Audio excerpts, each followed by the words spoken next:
Bismillahirrahmanirrahim. Assalamualaikum warahmatullahi wabarakatuh. Saya lanjutkan lagi materi selanjutnya, yaitu mengenai kebutuhan istirahat dan tidur. Ini juga saya melanjutkan materi yang sebelumnya lagi ya, tentang apa itu istirahat dan tidur. Jadi istirahat dan tidur itu beda. Karena kalau istirahat itu berarti kita dalam kondisi rileks ya. Kalau tidur ya berarti ya kita tidak melakukan aktivitas apapun dan tidak sadar, tapi masih bisa dibangunkan. Nah, untuk pembahasan tentang istirahat dan tidur, ini sudah dibahas mengenai apa itu istirahat dan tidur, kemudian faktor-faktornya ya. Sesuai dengan RPP, saya bukan faktornya, tapi fisiologinya ya. Sesuai RPP saya menjelaskan mengenai jenis-jenis tidur, kemudian faktor yang mempengaruhi tidur, dan apa saja sih gangguan-gangguan yang terjadi pada proses tidur. Seperti biasa, kita review lagi apa bedanya istirahat dan tidur. Jadi kalau istirahat itu menyegarkan diri atau berdiam diri setelah melaksanakan aktivitas ya, misalnya setelah olahraga, setelah melakukan pekerjaan atau tugas. Nah, istirahat berarti kita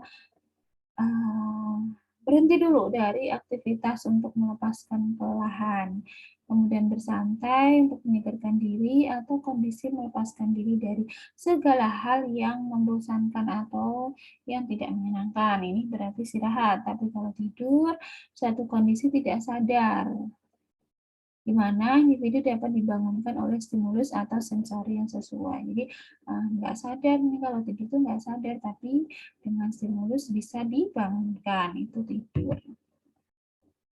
Nah, jenis-jenis tidur. Apa sih jenis tidur itu? Jadi kalau kita lihat atau kita amati teman kita atau kita sendiri yang mengalami, tidur itu ada dua jenis, yaitu non-REM, ya, non-rapid eye movement, dan REM, rapid eye movement ya. Jadi dua hal atau ada dua jenis tidur, NREM dan REM. Nah, apa itu non-rapid eye movement atau non-REM? Non-REM ini disebabkan oleh menurunnya kegiatan di dalam sistem pengaktifan retikularis. Jadi dalam proses tidur itu ada yang namanya sistem aktivasi retikularis. Ketika dia di nonaktifkan atau terjadi penurunan, maka akan terjadilah yang namanya non-REM. Namanya saja non-rapid eye movement ya, jadi tidak ada pergerakan lagi kan dari matanya gitu ya secara gampangnya. Disebut non-REM ini disebut dengan gelombang lambat, karena kalau kita lihat di EEG, encephalogram itu atau encephalografi, gelombangnya melambat, gelombang otaknya sangat lambat atau slow wave sleep. Jadi kalau kita lihat gelombangnya di EEG tadi, itu kelihatan sekali gelombangnya dalam kondisi lambat, gelombang otaknya. Non-REM ini bisa disebut tidur dalam, istirahat penuh, atau tidur nyenyak. Jadi ketika kita tidur nyenyak dalam susah dibangunkan, ini berarti kita sudah berada di tahap non-REM. Nah, ciri non-REM ini ketika bangun ya, meskipun non-REM ini hanya beberapa menit ya, pernah nggak ngalamin tidur 30 menit tapi berkualitas gitu ya, tidur langsung segar bangunnya gitu ya. Beda kalau lagi gelisah apa tidur lama tapi cuma merem tok ya, tidur yang nggak berkualitas lah ya, cuma merem tapi masih bisa mendengarkan suara sekitarnya kayak gitu. Itu kan berarti nggak berkualitas tidurnya ya. Tapi kalau tidur non-REM ini cirinya setelah bangun itu segar ya, menyegarkan, kemudian tanpa mimpi, atau gelombang delta, tekanan darah menurun, RR-nya menurun, pergerakan mata lambat, dan metabolisme menurun. Karena tidur nyenyak, tidur dalam, maka semuanya menurun, mulai dari tekanan darah, nadi, pernafasan, ya, bahkan pergerakan matanya pun juga lambat atau ya hampir tidak ada gerakan, makanya disebut non-REM. Nah, perubahan selama non-REM tampak melalui ensefalografi, yaitu dia elektroensefalografi atau EEG, gelombang beta yang frekuensinya tinggi dan voltasenya rendah. Jadi kalau non-REM itu gelombang betanya frekuensinya tinggi, voltasenya rendah, istirahat tenang dalam gelombang alfa, tidur nyenyak, dan gelombangnya lambat. Tahapan tidur non-REM ini, jadi kalau tidur non-REM itu juga ada tahapannya. Tahapan yang pertama adalah transisi antara bangun dan tidur. Nah, transisi ini cirinya rileks. Transisi kan berarti perubahan ya dari bangun dan tidur. Cirinya rileks, sadar lingkungan, merasa sangat ngantuk, bangun segera saat berlangsung 5 menit. Kemudian di tahap 2, tidur ringan, berproses tubuh terus menurun, mata menetap, tidak boleh melakukan pergerakan, nadi dan nafasnya tadi menurun semua, metabolisme menurun, suhu gut menurun. Nah, ini berakhir 10-15 menit. Tahap ketiga, nadi dan nafas mulai melambat disebabkan oleh dominasi sistem saraf pusat. Cirinya keadaan fisik lunglai karena tonus lenyap menyeluruh atau ya udah lemes gitu ya, nggak sadar sudah karena sudah ada dominasi sistem saraf pusat. Tahap keempat, gerak bola mata cepat, sekresi lambung menurun dan tonus otot menurun. Tahap kelima, memulihkan keadaan tubuh, jadi sudah boleh telah tidur ya. Yang kedua, rapid eye movement atau REM. REM ini disebabkan penyaluran isyarat abnormal dari dalam otak, meski kegiatan otak tidak tertekan. Jadi sebenarnya otak itu sudah rileks, tidak tertekan, tapi masih ada isyarat abnormal dari dalam otaknya. Ini disebut dengan tidur paradoks ya, jadi tidur tapi belum nyenyak. Untuk tidur REM ini dapat berlangsung pada tidur malam yang terjadi selama 5-20 menit. Rata-rata timbul 90 menit. Nah, periode pertama terjadi 80-100 menit. Akan tetapi jika kondisi orang sangat lelah, maka awal tidur sangat cepat. Bahkan jenis tidur ini tidak ada. Jadi tidur seperti yang saya bilang tadi ya, tidur REM itu ketika kita mungkin belum terlalu ngantuk ya, nah, tapi dipaksa tidur gitu ya, di lama sekali nggak bisa nyenyak, cuman merem ya, cuman menjamkan mata, tapi masih bisa merasakan lingkungan sekitar. Nah, ini kalau orang-orang kayak gini biasanya rata-rata ya 5-20 menit, bahkan terjadi selama 5-20 menit, cuma rata-ratanya 90 menit. Tapi kalau orangnya dalam kondisi lelah, biasanya proses ini nggak ada remnya, tapi langsung non-rem. Jadi tidur REM ini disertai mimpi, jadi dia ada mimpi ya, dia merasa ya namanya mimpi ya seperti itu ya. Kemudian lebih sulit dibangunkan, tonus otot tertekan, jadi bisa kayak tiba-tiba bergerak gitu. Kayak kita kalau mimpi jatuh itu kan ada pergerakan tonus itu. Kemudian tonus otot tertekan karena inhibisi proyeksi spina, nadi dan RR tidak teratur, jadi bisa jadi naik turun. Jadi beberapa gerakan otot yang tidak teratur. Nah, biasanya terjadi gerakan-gerakan otot involunter. Siklus tidur normal, nah itu tadi yang REM ya. Jadi kalau kita lihat siklus tidur normal itu dari bangun atau pratidur, kemudian REM 1, 2, 3, 4, tidur REM, REM 2, dan REM 3. Selanjutnya, faktor-faktor yang mempengaruhi tidur. Nah, jadi banyak faktor-faktor yang bisa mempengaruhi tidur kita ya. Yang pertama penyakit, jelas sekali ya, kalau kita sedang sakit tentu tidur itu lebih sulit ya daripada saat sehat. Apalagi kalau penyakitnya lumayan parah ya. Kemudian latihan dan kelelahan. Kalau kita banyak exercise, kita banyak latihan, nah ini juga akan berpengaruh terhadap tidurnya. Stres ya, apalagi stres. Kalau stres ya mungkin coping orang beda-beda ya. Ada yang stres itu kalau lagi stres tidur aja, ada yang stres tidak bisa tidur. Kebanyakan kalau stres ya nggak bisa tidur ya. Kalau stres lagi mikirin tugas atau ujian ya bisa tidur karena tugasnya belum selesai mungkin ya. Kemudian obat-obatan ya. Ada obat-obatan yang bisa menimbulkan ngantuk. Ada yang harus minum obat tidur untuk bisa tidur.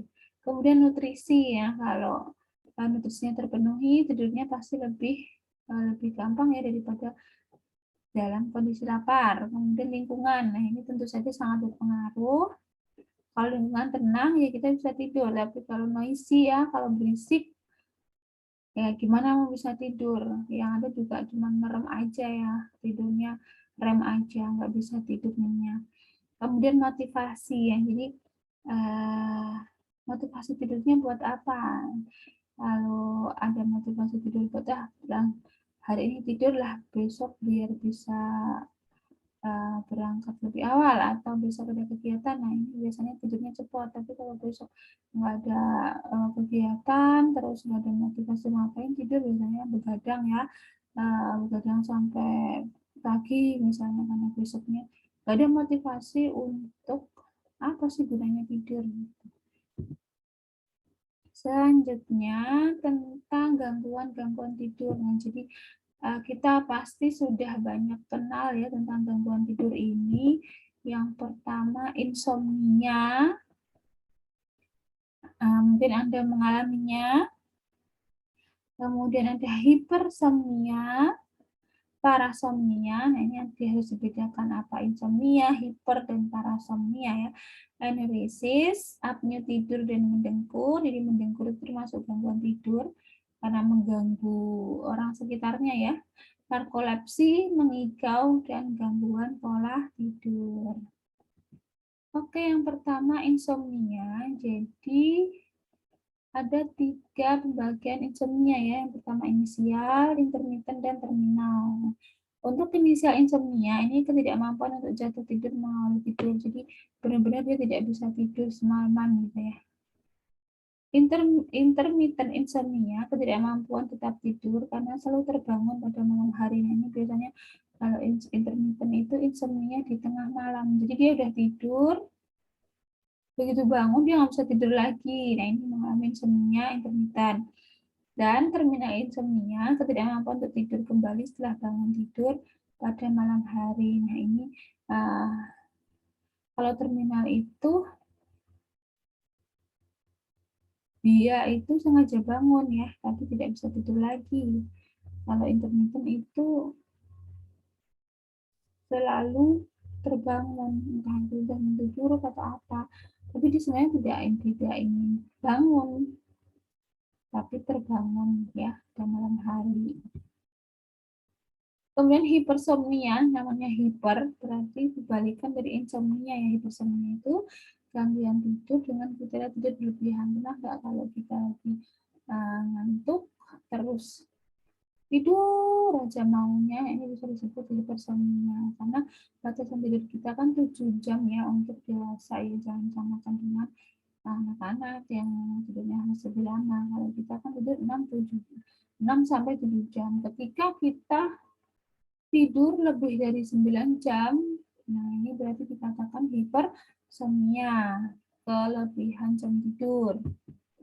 Parasomnia, para berarti kumpulan beberapa penyakit yang mengganggu pola tidur seperti somnambulisme misalnya, berjalan saat tidur. Nah, ini gangguan juga dan ada meskipun tidak banyak terjadi. Ada loh yang namanya kelainan tidur yaitu berjalan. Nah, ini tentu sangat berbahaya. Ya kalau jalannya cuma kemana ya, kalau sampai kemana-mana kan ya bisa tertabrak misalnya sampai ke rumah itu ya. Kalau masih di dalam rumah ya masih aman gitu ya, makanya harus hati-hati orang seperti ini ya. Contoh dari parasomnia yaitu kumpulan beberapa penyakit seperti contohnya berjalan saat tidur. Selanjutnya, yang keempat adalah enuresis. Enuresis adalah istilah gampangnya ngompol ya. Jadi ngompol ini bisa saat tidur, yaitu disebut enuresis noctural, dan mengompol pada saat bangun, enuresis diurnal. Selanjutnya, narkolepsi. Ya. Kalau narkolepsi ini merupakan keadaan tidur yang tidak dapat dikendalikan, seperti saat seorang tidur dalam keadaan berdiri, mengemudi, atau di tengah suatu pembicaraan. Nah, ini disebabkan karena gangguan neurologis, jadi ada gangguan pada saraf otaknya. Narkolepsi ini tiba-tiba saat ngomong gitu dia tidur, kemudian saat mengendarai kendaraan dia tidur, itu saat berdiri dia tidur. Jadi kayak seperti nggak sadar dia sebenarnya, tiba-tiba langsung tidak sadar itu. Dan ini juga jarang mungkin kita temui ya yang namanya narkolepsi, tapi ini ada kasus seperti ini. Tiba-tiba pingsan yang kita lihatnya, tiba-tiba pingsan. Jadi tiba-tiba tidur saat beraktivitas. Mengigau ya, mengigau ya, namanya mengigau ya berarti ngomong sendiri ya pada saat tidur. Gangguan tidur bila terjadi terlalu sering dan di luar kebiasaan. Hasil pengamatan menunjukkan hampir semua pernah mengigau dan terjadi sebelum tidur. Yang selanjutnya night terror, jadi ini mimpi buruk ya. Kalau punya saudara atau ponakan dengan anak usia 6 tahun atau lebih, ini dia sering kayak ketakutan atau berteriak sendiri pada saat tidur. Pada saat malam, ini disebut mimpi buruk pada anak-anak ya. Jadi tadi usia 6 tahun lebih biasanya sering mengalami night terror ya. Itu tadi yang bisa saya jelaskan tentang istirahat dan tidur. Semoga bisa dipahami. Ada pertanyaan bisa langsung chat saya. Ada salah maaf, saya akhiri. Assalamualaikum warahmatullahi wabarakatuh.